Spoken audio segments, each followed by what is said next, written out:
Good morning, good morning. Something you should know about me right off the bat is that I was known growing up as what you might call domestically challenged. All of my attempts to help out around the house usually ended in a very embarrassing story. I blame all the Amelia Bedelia books. Did you read those growing up? Very fun, right? So there was the time that I folded and put away the dirty laundry, the time that I put away the dirty dishes from the dishwasher. And then there was the time that I decided to run the dishwasher for the first time by myself. Now, the fact that I was usually kind of oblivious to domestic things around the house, very known in my family. However, this one is especially memorable because you see, with the most dutiful of daughterly intentions, I decided to help my mom by running the dishwasher. I couldn't exactly remember how she did it, but how hard could this be, right? So I open up the cabinet underneath the sink and I find a big bottle of dishwashing soap. You know how this is going. Dishwashing soap, dishwasher, what could go wrong? So, open up the dishwasher, pour in a big douse of green liquid into the dishwasher, crank it, close it, start it, feeling pretty good about myself by now. A few minutes later, my mother comes into the kitchen and gasps in horror. I look over, there are clouds billowing out of the cabinetry. All of a sudden, where are all these suds coming from? And that's when I remembered a very important lesson, that when you fill something up with a substance that it was not made for, you're going to end up with a huge mess. By the way, if you think this was some kind of cute story from when I was 7, oh no, I was 15. I mean, you think that they would put that on the label or something, right? Warning, despite the fact that this looks like a substance to wash dishes, do not put it in a dishwasher. It looked like the right stuff. It promised to deliver. But the problem is, when I infused the machine with something that it was not made to ingest, it made an enormous mess to clean up all over the floor. Now look, this is exponentially more true when we're talking about your life, who you are, why you're here. Infuse into your life ideas of our culture that you were not made for, and at some point you are going to have a huge mess on your hands. Looks like the right solution, promises to deliver, but sadly, the messages that you are surrounded by every day do not come with a sign that says, warning, looks like the truth, looks like something that is actually going to be good for you, but is not. It is going to leave you with a huge mess. We live in a world that is constantly attempting to redefine some of the most basic aspects of what it means to be a human being. And then specifically, your generation is seeing the results of this in real time. Maybe it's because of social media, maybe it's because you are born into the information age. But it's coming with really high stakes, especially as we start talking about things like epidemic levels of anxiety and depression and mental health crises and suicidality. So before you go throwing a big bottle of ideas into your life, into the formation of who you are, let's take a moment together and read the labels. It's a joy to be with you. I'm so grateful to your Dr. Finn for this invitation, to Dr. Baker, to Dr. Fant, big fan of all of your school's leadership. We're going to consider, by the way, 3 aspects of your identity and the messages that your generation in particular is receiving. Some of these things are constants running through all generations, but some of these things are very specific to who you are, to Generation Z. And then we're going to consider how one short verse tucked in Philippians gives the counter-formational truth to those ideas as we are following in the way of Jesus. So here are the 3 aspects to your identity. You ready? Yourself, how you form your understanding of yourself, your Sexuality, no, first we're going to say about your spirituality, spirituality, and then your sexuality. And what I want you to know is that all three of these things, yourself and how you form it, your spirituality and your sexuality, are deeply interconnected. In fact, how you approach one has domino effects into how you approach and understand the other. Even more than that, how you express the others. So let's start with yourself. You are the first generation to grow up in what's known as a post-Christian culture. A post-Christian culture. That doesn't mean that our culture is like necessarily anti-Christian, although we see a lot of evidence for that. It means that you are the first generation to be born into a world where Christianity is not a dominant cultural influence. That's something that in previous generations was never the case, at least here in American culture and mindset. So what that means is a couple of things. First, the people that you valorize, that we celebrate and hold up as worthy, valuable, good, worthy of our emulation, they do not identify with the Christian faith. Or they're really big fans of Jesus until he starts telling us how to live. Other ways that we see this is that people will like the sort of warm, fuzzy verses of Christianity, like love your neighbor, be hospitable to strangers, be generous. But then we really don't want the parts of Christianity that tell us how to live in the world, how to discipline our desires and direct them, and especially what to do with our sexuality. So the way that works out practically is people like sort of the emotional or virtuous aspects of Christianity, but they certainly don't want its claims like Jesus is Lord. Jesus is the only way to be made right with God. Oh, by the way, you need to be made right with God because you're a sinner who is alienated from God. So all of those things people don't like. Push that away, but give me the warm, fuzzy feelings that the Christian faith will give. Anytime, by the way, you hear a politician quote a Bible verse, tune into that. That's likely post-Christianity. They like certain aspects of it, but certainly not the whole faith.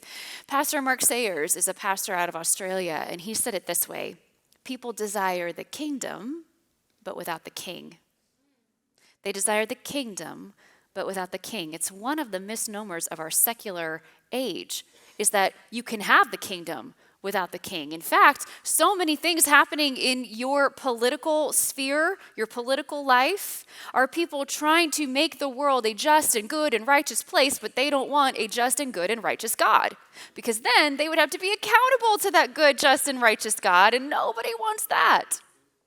So, how do people live in a post-Christian society? Well, then comes another post-word, one that you're likely very familiar with, postmodernism.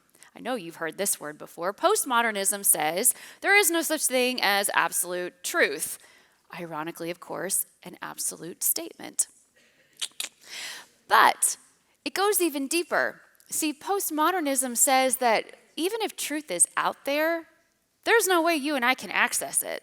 See, we're just finite human beings influenced by the stories that we've received from our culture that have been handed down to us. And these stories affect how we live and relate to others and how we behave, how we order our lives.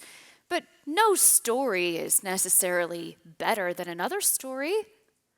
What's reprehensible in my culture might be totally fine in another one. So who are you to say that you've got the market on absolute truth?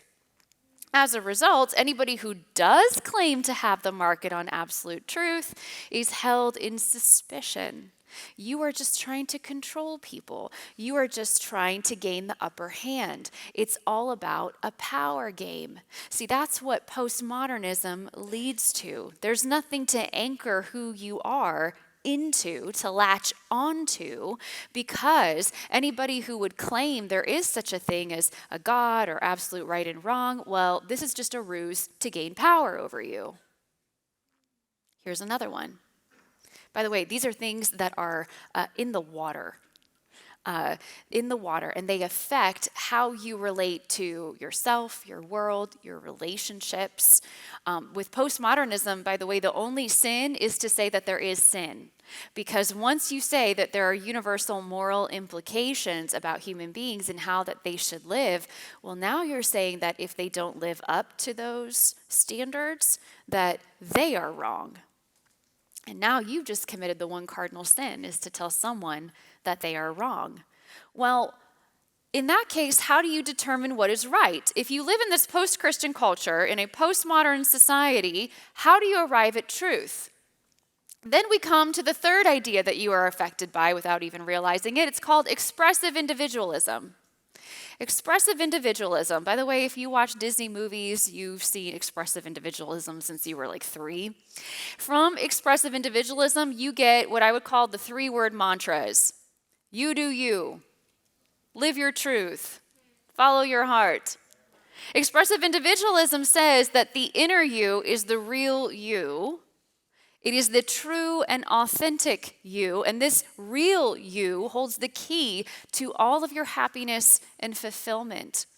Individual freedom, the ability to define yourself, to express yourself, that is the highest good that you could achieve in this life. And you should pursue it at any cost. Authenticity, in this case, is your greatest virtue. Inauthenticity is your greatest sin or vice. In fact, an inauthentic life, that's just not even worth living. Expressive individualism says that your feelings should shape and guide your actions, that your emotional self is your true self. And anyone who would disagree with that is forcing you into an inauthentic mold, is oppressive, regressive, or toxic. Parents, religion, education, biological facts. Nothing has the authority to tell you who you are except your emotional self.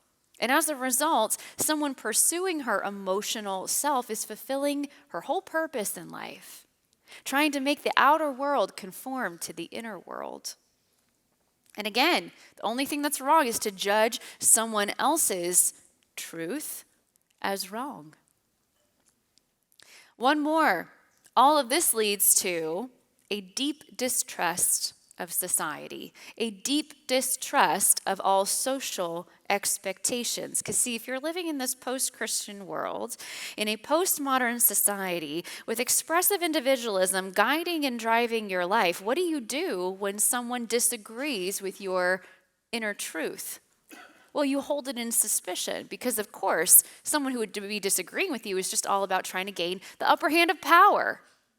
So with distrust of society, it looks at society as completely to blame for everything that is wrong in life. How do you escape then what's wrong? You escape society, all societal expectations. We see this in real time. When someone bucks what is socially expected, we celebrate them. We put them on magazines. We make them go viral. All of this celebration is over someone who has the quote-unquote courage to live their truth. No matter who they are defying, no matter what tradition they are breaking, no matter what authority, internal or external, physical, societal, they may be throwing off. So consequently, the more expectations you defy, the more courageous and worthy you are of celebration. People who throw off social constraints to express their authentic selves, they are our role models. Are you seeing some of this play out? Let's talk about your sexuality. Things you didn't expect to hear in chapel today, right? Your sexuality. So your sexuality, God designed it to be a fully integrated whole. That who you are physically, emotionally, psychologically, relationally, and sexually would all be a united and fully integrated human being. Our culture says, quite literally, you can divide it up according to your will and even according to your words. If you say you're a woman, you're a woman. You say you're a man, you're a man. Culture says sexuality and gender expresses who you are. The Christian worldview says sexuality and gender expresses who your creator is. See, you're expressing someone. The only question is who? And the messages of your identity, all the four things that we talked about, culminate in our culture's view of human sexuality. Expressive individualism, you mix that with postmodernism, and you have this divide between gender identity and biological sex. How does that work out? Well, if you have a biological sex that says that you are male or female, but you have internal feelings that seem to go against that, which does our culture say to believe? Generally speaking now, the prevailing view is you believe your emotions. Well, what happens if people are disagreeing with my emotions? Well, who are they to disagree with your emotions? You need to live your truth. You need to follow your heart. You need to be your true and authentic self. And since no worldview has the authority to claim absolute truth, there is no external standard that can judge what you are doing with your body and whether it is right or wrong. Not society, not religion, not even science. Because if everything is just a product of your culture, the stories we tell ourselves, then who's to say that your feelings about your gender should correlate with your biology at all? This is rampant in your generation. It is the product of these ideas, of thoughts that your generation has been ingesting. Even if you're not struggling with gender dysphoria, you are still affected by these ideas. Can you see the correlation then between self and sexuality? If it's self-determining, resisting everything that came before, yet so self-referencing, self-determined, self-centered, it's not anchored in anything outside itself, so it's not directed to anything outside itself. Every social media influencer you see will tell you sex is just physical. It's unhealthy, it's repressive to deny your gender and sexual identity, that it's unnatural to wait until you're married to have sex, and certainly unnatural to have only one partner. In fact, your relationship is basically doomed if you do that. The trouble is the data is not bearing that out. Hookup culture and the damage that it has done, ladies, especially to us, especially to women. There was this documentary, super cheesy title, super fascinating information, called The Dating Project. I double dog dare you to watch it.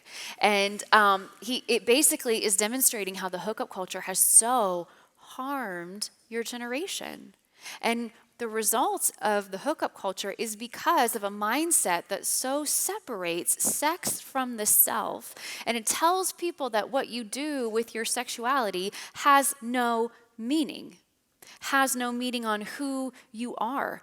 In fact, data is beginning to show that the more sexual partners you have, the less able you are to bond with your spouse, with the one that you do want to spend the rest of your life with. Now look, there's grace and redemption. God heals and restores. But why would you want to be just another casualty of the hookup culture? Why would you want to have to inherit all of that because you are ingesting ideas about your sexuality and fulfillment and what it means to be human? The reality is, all of the statistics are showing monogamy, marriage, family, these are the people that are most satisfied personally, relationally, and even sexually. Because see, God's design for your sexuality really is fulfilling, almost like He thought it up. He's not holding out on you, He's protecting you, because the truth is, God actually values your sexuality a lot more than you do. Let's talk about spirituality. Just last month, a research organization started reporting on the nuns. Kid you not, someone said, hey, do you have any thoughts on the nuns? And I'm like, well, what are these Catholic women doing? I don't know. What's happening? No, the nuns are actually people who are unaffiliated with any religion.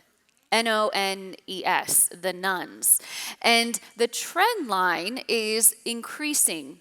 About 1/3 to 40% of your generation, Gen Z, would say that they have no religious affiliation. There's a lot of reasons for that. Some of it is distrust in institutions and leaders. We talked about the societal trend of that, the worldview aspect of that. But then, frankly, a lot of leaders and institutions have given you a good reason to distrust them. There is great suspicion of authority. There's emphasis on accountability that your generation has. It's a wonderful thing. But the problem is, with the nuns, is that people don't stop worshiping just because they don't go to a church. We instinctively anchor our identities in something outside of ourselves. We instinctively orient who we are, how we make decisions, how we spend money, what we are living for around something that we consider worthy, valuable, and weighty. The only question is what? It just gets redirected. Now, here's something that I was a bit stunned to find. Among your generation, much of it is being directed to what's called a pop culture renaissance of astrology. Astrology. Multiple news sources, by the way, and researchers talking about this. Celebrities like Caitlyn Jenner, Bella Hadid, TikTok influencers like the Zodiac boyfriends. Any of this sounding familiar? You know what I'm talking about? Giving you horoscopes if you go on social media. In fact, this is an industry that went from $2 billion 3 years ago to $12 billion today. It's exploded. And it's exploding at exponential levels among your generation, your age group. And people are kind of scratching their heads as to why. One woman said this. She said, maybe it's because we as a generation are conscious about ourselves and often insecure about the future. Another young woman said, you get to pick what resonates with you and what doesn't. And one psychologist observed that it's increasing in times of social instability. And we certainly have a lot of that. Here are some of these trend lines and what I think it not only shows, but how it correlates to both what we've discussed in self and sexuality. This type of spirituality, one that is disconnected from any type of external religion, it is self-directed. It gives you solace from anxiety. It gives you this sense of being connected to something greater than who you are, or something greater than just your own life. And then it is self-expressive. Can you see how the ideas that are forming your sense of self are informing your sense of sexuality and then are informing your sense of spirituality? It's all correlated. It's all connected. That's why so many 20, 22-year-olds are getting involved in crystals and tarot cards and reading their horoscope. They're trying to find a way to soothe anxiety, which from all the metrics we're seeing is only increasing, not only in Gen Z, but just nationwide. By the way, any idea when it started to tick up? 2020, that's a big one, huge. And then we weren't doing so hot before the pandemic, by the way. America was self-reported as the most anxious nation in the modern world in 2019. Most of you are holding it in your hands right now. Your phone, your smartphone, social media. Well, I love being connected too, but the reality is by every standard, every measurable standard, it has not made our mental health any better. It has only made things worse. But this sense of spirituality, it's to try to give you a sense of control. But then interestingly, it's also kind of deterministic. Because see, when you have a breakup and you have a heartbroken year of someone you just can't get over, It's a lot easier to blame that on a star that hasn't been aligned than it is inviting the Holy Spirit into the pain of rejection in your life and uncertainty in your future. Owning up to your faults and failures and sins, that is far less comfortable than sloughing them off because, well, I'm just a Leo. This is who I am, right? See, your generation, the spiritual trends are correlating with those expressive senses of who you are. You can almost draw a straight line. It's really quite fascinating. Something outside of yourself, though, something to anchor your identity in. That is what we are all craving. We're all looking for the stability of something in the world that we can sit down in. The only question is, where are we directing that? Don't believe for a second, by the way, that your generation is not religious. You are deeply religious. The only question is, where are you finding and anchoring that sense of security and solace? So, what's the result? The trend lines of self, sexuality, and spirituality. The result is you, if you are going to believe everything that the world tells you, are anchoring your identity in little more than cultural trends, social expectations, and personal feelings. How do you know then that the way that you're perceiving yourself and your world is actually accurate? What happens when you do you leaves you even more confused? Because the absent something outside of yourself to anchor the weight of who you are and why you're here, the only thing that this means for your future is that your freedom is completely paralyzing. If everything that you do is that self-determined, you would never make a decision again. Listen, there's a reason that the Grammy Award for the Song of the Year went to Billie Eilish asking, "What was I made for?" Because see, unless you know that answer, you're going to wake up 30 years old, still asking that question, and let me tell you, that's when things can get scary.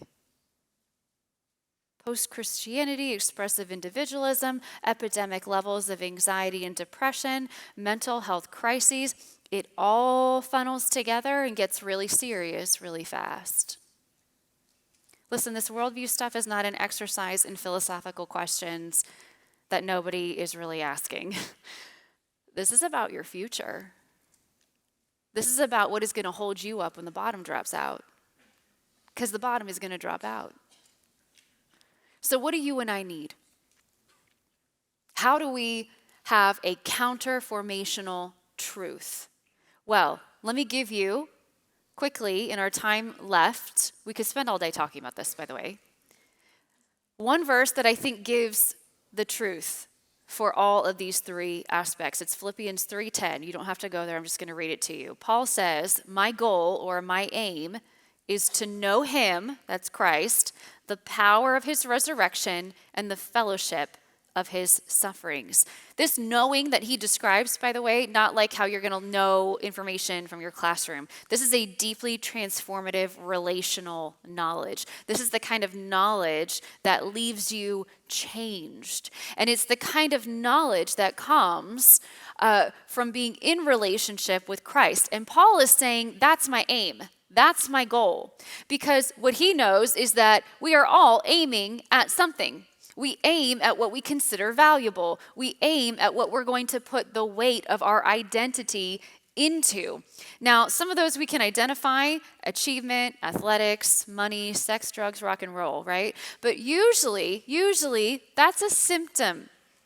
That's an expression of other aims that are really driving you, like the need for acceptance, for validation, control, security, peace, love, a sense of worth. And when Paul says that his aim is to know Christ, it is a deeply formative statement. He's saying that everything in my life is going to revolve around this pursuit of knowing Christ. This is anchoring his identity. This is ordering his life in something outside of him, and the only thing, by the way, that is capable of bearing the weight of these huge questions. Next, How does this little verse inform your sexuality? Well, believe it or not, it does. Because when Paul says his aim is to know him, Christ, and the power of his resurrection, that was a really big deal from where Paul was sitting. He wrote this from not only imprisonment, but he wrote this in the Greco-Roman world.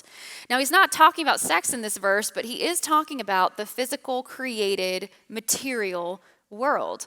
So at Paul's time in history, there was a prevailing belief known as Gnosticism. If you've had a New Testament class, you likely learned about Gnosticism.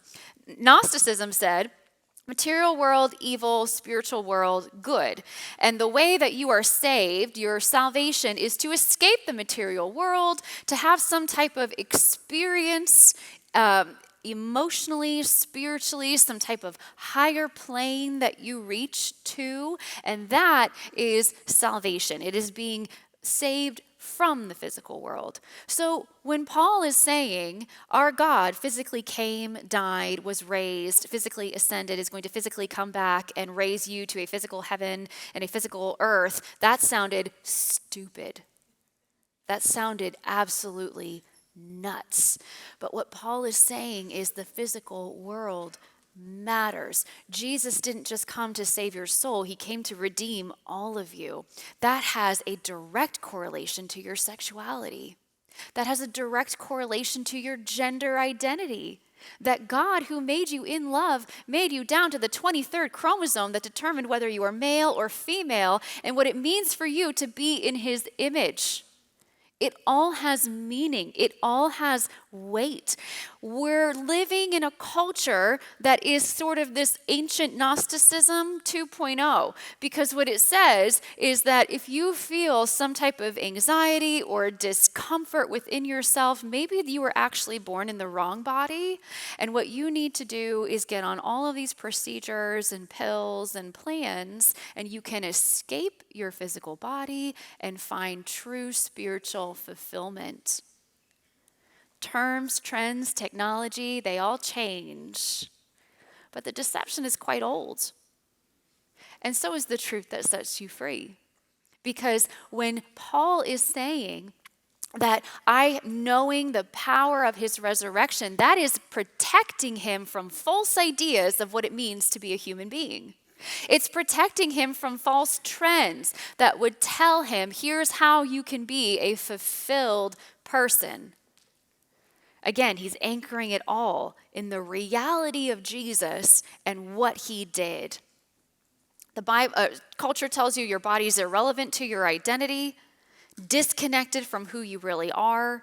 You can quite literally carve it up to try to make it fit your internal sense of self. We're going to talk more this evening about that. We're going to do kind of a deep dive. So I hope you will come and come with all of your questions.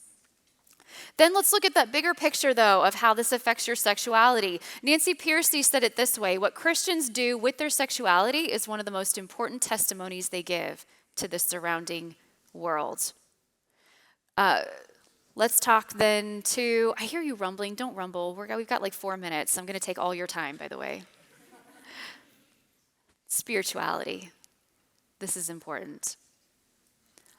That I may know him, the power of his resurrection, the fellowship of his sufferings.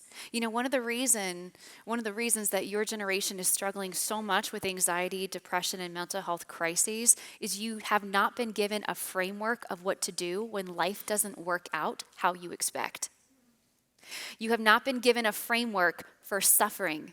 And here's the reality: none of us get through this life without it. Something is going to happen that is disappointing, if not devastating. How are you going to respond? Will you receive it as part of what it means to live in this fallen world? It doesn't mean it's not sad. It means that it doesn't break you. Paul was writing this from a perspective of everything seeming to have gone wrong, knowing that, first of all, it was conforming him to the image of Christ, which is the point of him. And then 2, that Romans 8:28 was true over his life, that God would cause it to work together for his good if he loved Christ and was called according to his purposes. What I'm trying to tell you is that his aim gave him the stability to endure consequences to endure circumstances that were completely out of control. What his aim gave him was a perspective of his spirituality that was not some type of mystical woo-woo stuff, but rather something that was here and now, worked for what he was going through, and gave him the resilience to endure it. God created you in love. Have you ever thought about that? You were created in love to know God, to know the one that you were made by. And he wants you to live a life of wholeness, fully integrated. Your sense of self, your sense of your spirituality, your sense of your sexuality. Your generation, there's one word that comes up over and over again about your generation. It is this: purpose. Oh, I love it. Your generation, people are looking at Gen Z and saying, this may be one of the most purpose-driven generations that we have had in all of our history. I love that. You want purpose and accountability. And I cannot wait to see what you do with your time on earth. I can't wait to see what you do with this internal driving sense of purpose. The world is waiting for it, by the way. They're waiting for you. But I do have one question for you. Whose purpose will you fulfill? You're living according to someone's purpose. Is it the one that you were made for? Who will form you? The answer to that question depends on your answer to a previous question. What were you made for? And even more, who were you made for? Thank you for hanging with me today. Come back tonight.